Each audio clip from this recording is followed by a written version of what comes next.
Happy Hanukkah. And I want to get into what Christmas is and the paganism in it. Back in 526 AD, okay, well, let's go back a little bit further. Back in the Nimrod days, they used to use the cedars, all right? The cedars were a big trade and market thing. You can go into the book of Gilgamesh, which is a Nephilim book of the Mesopotamia stuff, and it explain a little bit more. But they used the cedar tree to hang things from. So a lot of sacrifices and ears or whatever body parts were hung from the tree as a sacrifice. So that's where the hanging of stuff on the tree comes from as a paganism. That goes all the way back to Nimrod. And then we have the sun worship of Saturnalia, if I'm saying it right, of Saturn, which is the sun god, which goes back from Nimrod to King Akhenaten to the pharaohs to Egypt, and then they changed it and Rome adopted it. It changed over, Rome took it over, all right, and it flipped over to Rome because that's the deceit from one to the other, and everything flipped over, all right. Now I try to break that down more into the genetics of it, and Rome was doing the Saturn and the astrology thing, with that paganism. So when Christianity came in, what they did is they made up a theory about Jesus' birth being on the 25th because that was the festival of the Saturn thing and of the Saturn goddess.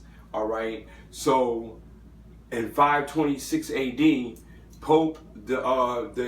Pope turned around, had it adopted into Christianity, and they made up this big story and everybody went for it. So now they have a festival. How does Saint Nick come in with the Santa Claus thing? The Pope II, if John II or something, if I'm correct, in the 1800s, all right, had a Pope that died and his name was Nicholas. So he made him a saint and then threw it in there as Saint Nicholas so everybody would offer him gifts. That came about in the 1800s. So now you have a whole paganism thing. So what scholars won't tell you is basically they took sun worship, all right? So instead of worshiping the sun God, S-U-N, you're worshiping the Son of God, S-O-N, all right, which is etymology. They flip it around, give it a different meaning because you don't know the origin of it, but it still has the same origin and same meaning. It's just a cover-up. So I'm going to get into Miketz. Miketz today is the Torah portion for Hanukkah, which is a Yiddish word. Now, a Yiddish word and a Jamaic word that has no origin, no background. It means, all right, to come to an end. And it speaks about Joseph and how he concealed and he did all this stuff and them coming to an end of all this stuff with Egypt. Now, if we get deeper into what Miketz is, that's another deception because it actually means to conceal or to hide. So we have where people have taken words, called them Hebrew, or made them, and they're actually Jamaic or Yiddish. They mean one thing, and they actually have a definition for something else when you look at the etymology of them. And then some of them have no etymology or origin at all because they're made up from a language that had nothing to do with the past.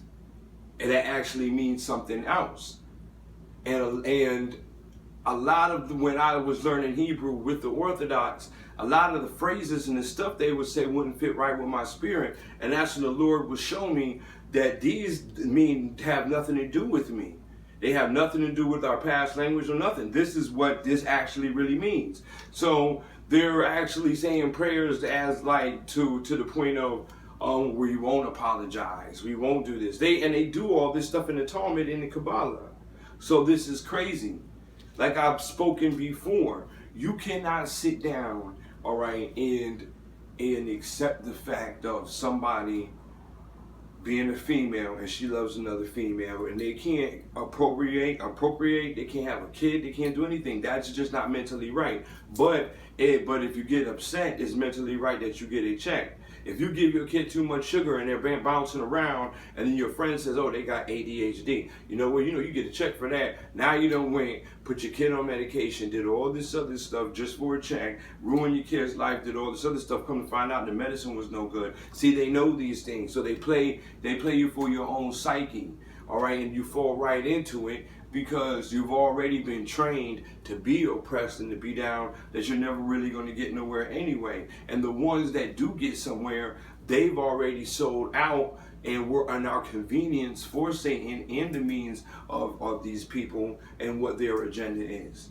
So that's why, you see a lot of certain people living good, but nobody sees it, because you cannot have a certain people that have built the country from their, brought here against their will, built the country.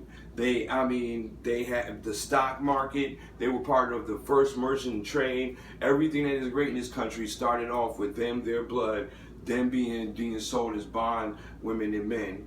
And Jacob's mother was a bond woman and man. And I challenge you to study Hebrew, because I'm not here for no emotional appeal. I'm here to intellectually talk to you spiritually.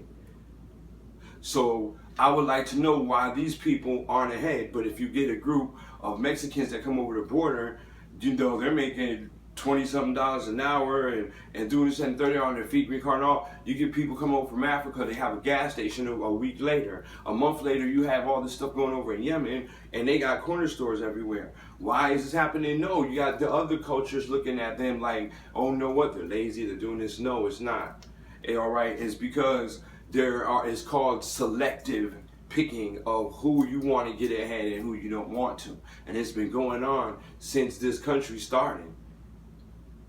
Because there's no way in the world you can go somewhere and take everybody else's land, take a people and enslave them and control them, keep them oppressed and kill them off and feel some kind of way for no reason. But then when you come to the Indians and other cultures, you either sell them back their land or do this, that, and the third, to the point that they're good. So I don't understand that either.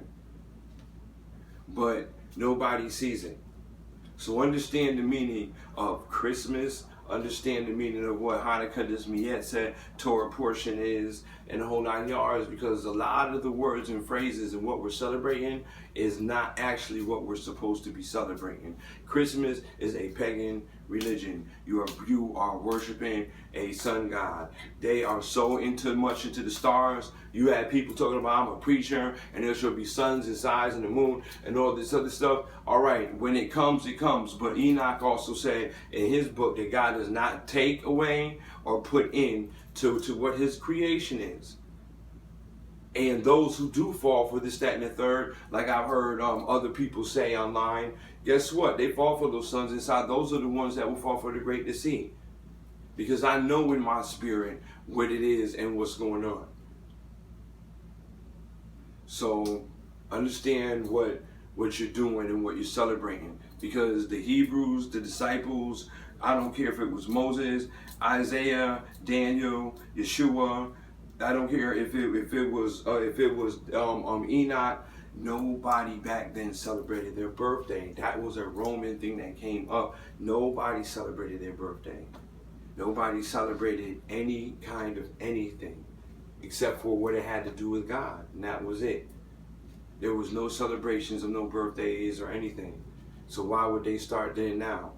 There's no such thing as celebrating the death or this. There's a thing as respecting the fact Daddy did. Every day should be a celebration. Understand the etymology and the origins of what you're doing. Because you're taking part of something, that plays no rules, no regulation, and what you believe in spiritually and what the word is actually about.